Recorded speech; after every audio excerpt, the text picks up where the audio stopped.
In the previous lecture, we learned that promises use the push model to deliver results. In this lecture, we'll see how to consume and respond to these results. Let's look at a very basic app. It's a trivial one. It only has one button called Go.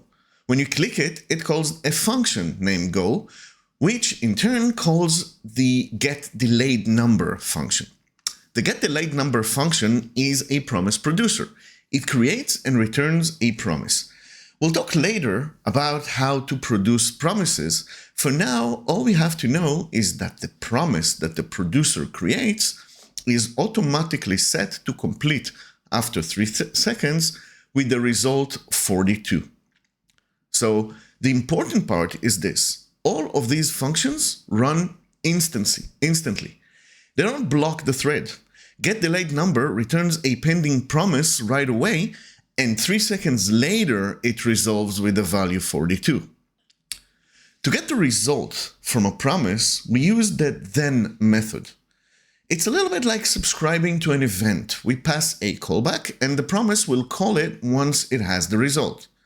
So we will write something like this. Promise.then res arrow console.log promise completed with result res.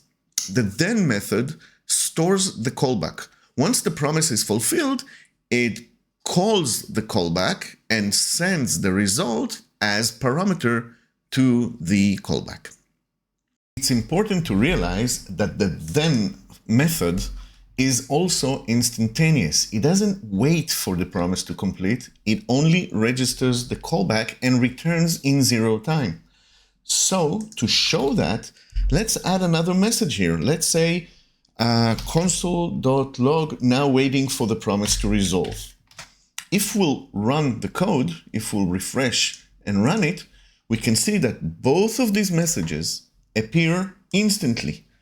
And the completion message then appears after 3 seconds. So this console log and this console log happen immediately one after the other, and in fact the entire Go function ends in 0 time. And this is something common to all functions in asynchronous programming. They all return in 0 time, trying to leave the thread as free and available as possible to handle things like promise callbacks and completions. So how does the then function work? Well, the behavior of then depends on the state of the promise. If the promise is pending, it stores the callback for later use, and then when it's fulfilled, it runs all the stored callbacks and clears them from memory.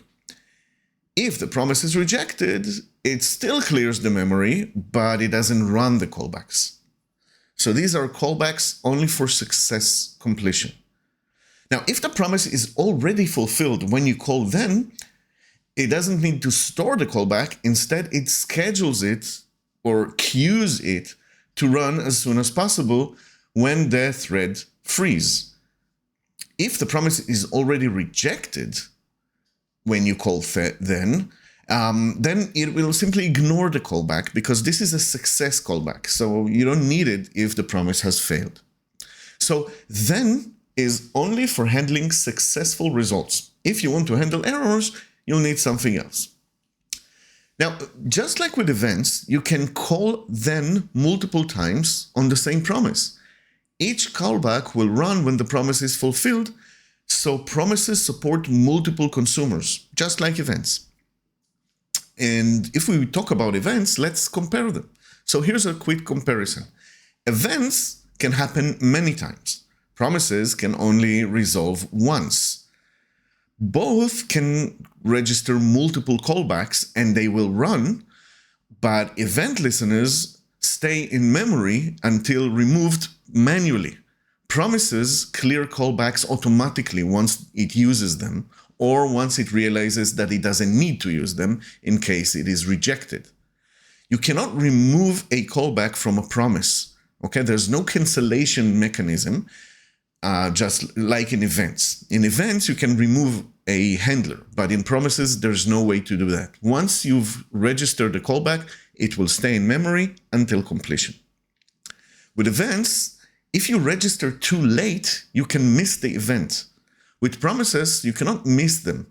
The result is always remembered, so if you call then when the promise has already been resolved, it will immediately schedule an invocation of the callback with the result that it remembers.